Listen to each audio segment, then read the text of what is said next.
Bonjour à toutes et à tous. Bienvenue sur le podcast de Sageora. Sageora est un média spécialisé sur le thème du handicap et de l'inclusion. Découvrez l'actualité des politiques publiques, les enjeux du système d'accompagnement et les évolutions en matière d'accessibilité universelle. Sur son site, Sageora propose des contenus synthétiques gratuits pour mieux comprendre et accompagner. Vous pourrez retrouver le lien du site dans la description. Bienvenue. Aujourd'hui, on se penche sur une petite révolution, en tout cas sur le papier. On va parler de la tentative de réparer un système qui, il faut le dire, laissait pas mal de gens sur le carreau.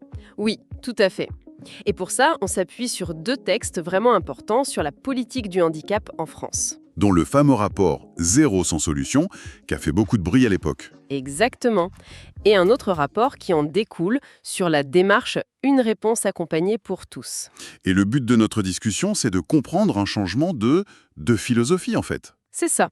Comment on est passé d'un système qui proposait des places à un système qui, en théorie, doit construire des réponses. Alors, pour bien comprendre, il faut peut-être commencer par le début. C'était quoi le problème ? Eh bien, le point de départ, c'est ce que le rapport Piveteau appelle une logique de place. Une logique de place. En gros, il faut imaginer des boîtes. Un type d'établissement pour un type de handicap bien précis, très rigide. Et si on ne rentrait pas pile dans une des boîtes ? C'était l'impasse. Soit parce que la situation était trop complexe, soit simplement parce que toutes les boîtes étaient pleines. Et là, plus de solution. C'est là que le changement de paradigme intervient. On passe à une logique de réponse coordonnée. Tout à fait. C'est un vrai renversement. Le système arrête de demander « dans quelle case rentrez-vous ?» et il commence à se demander De quoi avez-vous besoin et comment on construit quelque chose autour de ça? c'est un changement monumental en fait. Oui, et pour ça, il y a un outil principal qui a été créé, le plan d'accompagnement global, le PAGE. Le page. Imaginez la MDPH, la maison du handicap. Avant, elle avait une pharmacie avec, disons, 10 médicaments.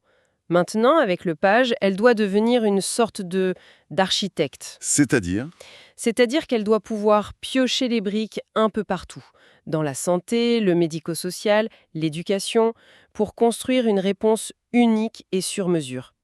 Et ce qui est intéressant, c'est que les textes présentent ça comme un nouveau droit. Oui, c'est crucial. Ce n'est pas juste une option qu'on propose, c'est une obligation de résultat si la solution classique, la fameuse place, ne marche pas. Ça change complètement la donne.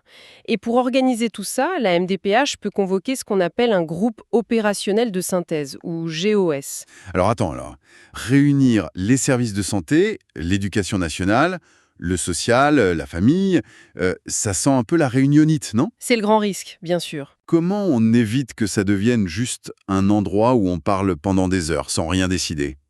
L'idée, c'est que ce groupe n'est pas là pour discuter, mais pour engager la responsabilité de chaque institution.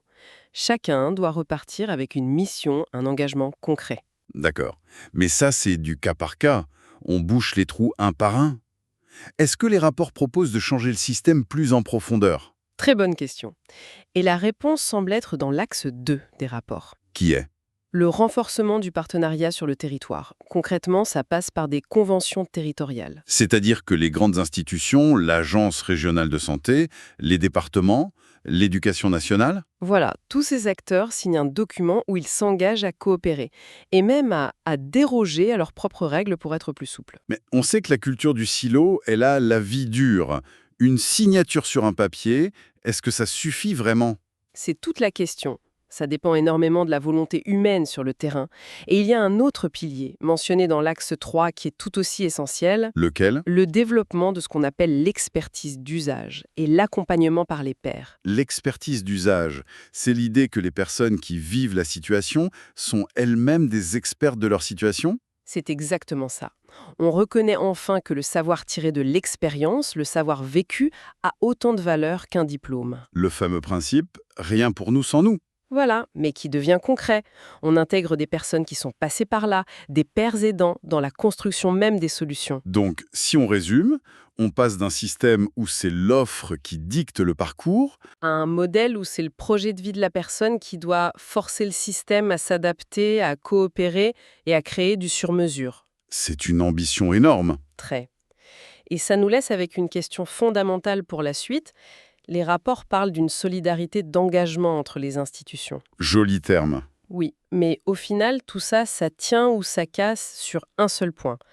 Est-ce que ces acteurs, qui ont l'habitude de travailler chacun dans leur couloir, arrivent vraiment à jouer collectif? Et à sortir de leur précaré pour chaque situation individuelle. Exactement. Donc la question qui reste, c'est comment on s'assure que cette coopération, qui est formalisée sur le papier, devienne un réflexe permanent, systématique sur le terrain, pour que l'ambition du zéro sans solution ne reste pas juste un slogan.